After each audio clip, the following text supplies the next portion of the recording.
श्रीमद्रामायणे वाल्मीकीये आदिकाव्ये उत्तरकाण्डे दशोत्तरशततमः सर्गः।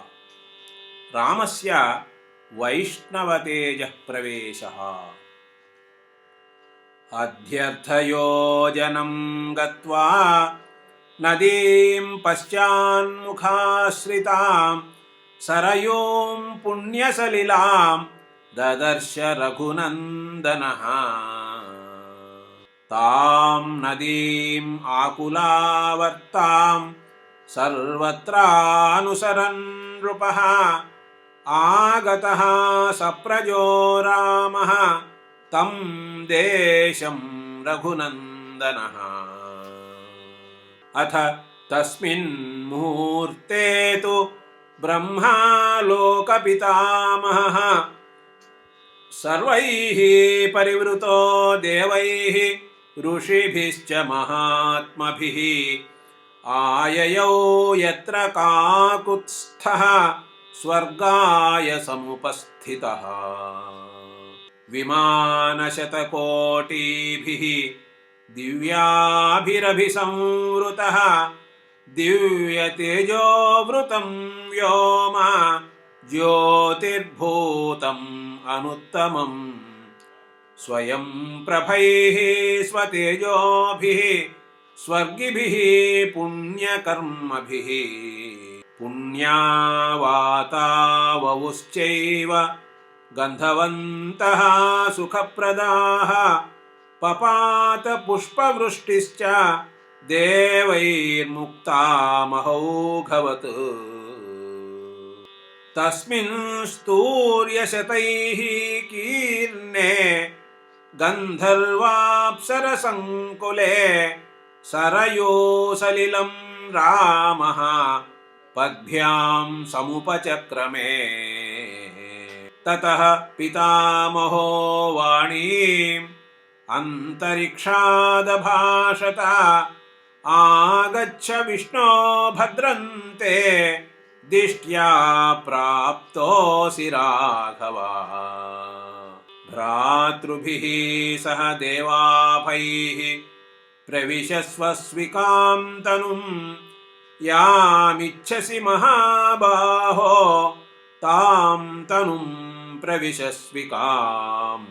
वैष्णवीं तां महातेजः तद्वाकाशं सनातनम्। त्वं हि लोकगतिर्देव न त्वां केचित् प्रजानते ऋते मायां विशालाक्षीं तव पूर्वपरिग्रहाम्। त्वामचिन्त्यं महद्भूतम् अक्षयं सर्वसंग्रहं यामिच्छसि महातेजः तां तनुं प्रविश स्वयं। पितामहवचः श्रुत्वा विनिश्चित्य महामतिः विवेश वैष्णवं तेजः सशरीरः सहानुजः।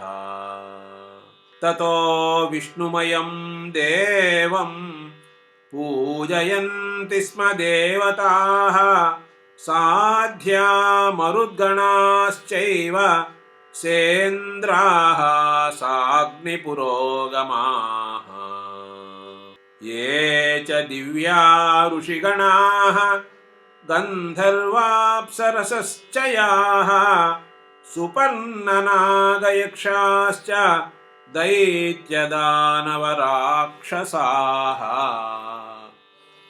सर्वं पुष्टं प्रमुदितं सुसम्पूर्णमनोरथं साधु साध्विदितैर्देवैः त्रिदिवं गतकल्मषम्। अथ विष्णुर्महातेजाः पितामहमुवाचः येषां लोकं जनौघानां दातुम् अर्हसि सुव्रता। इमे हि सर्वे स्नेहान्माम् अनुयाता मनस्विनः भक्ता हि भजितव्याश्च त्यक्तात्मानश्च मत्कृते तच्छ्रुत्वा विष्णुवचनं ब्रह्मा लोकगुरुः प्रभुः लोकान् सान्तानिकान् यास्यन्ति मे समागताः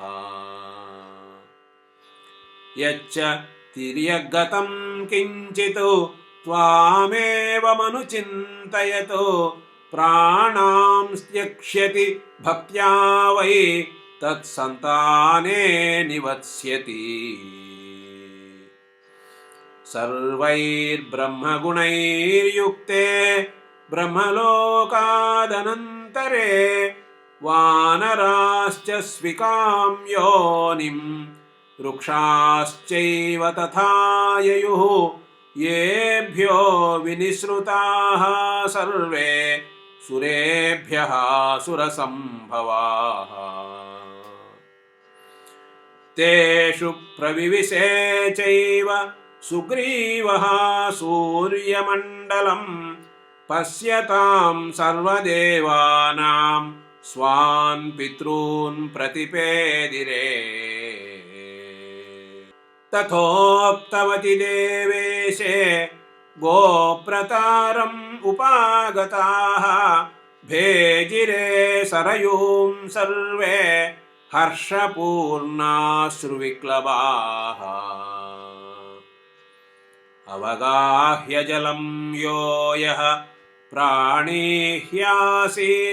प्रहृष्टवत् मानुषं देहमुत्सृज्य विमानं सोऽध्यरोहत तिर्यग्यो निगतानाञ्च शतानि सरयूजलं सम्प्राप्य त्रिदिवं जग्मुः प्रभासुरवपुंषि च दिव्या दिव्येन वपुषा देवा दीप्ता इवाभवन् गत्वा तु सरयूतोऽयं स्थावराणि चराणि च प्राप्य तत्तोयविक्लेदं देवलोकम् उपागमन् तस्मिन्नपि समापन्नाः रुक्षवानरराक्षसाः तेऽपि स्वर्गं प्रविविशुः देहान् निक्षिप्य चाम्भसि ततः समागतान् सर्वान् स्थाप्य लोकगुरुर्दिवे जगाम त्रिदशैः सार्धं सदा हृष्टैर्दिवं महत् इति आर्षे श्रीमद्रामायणे वाल्मीकीये आदिकाव्ये उत्तरकाण्डे 10,000तमः सर्गः।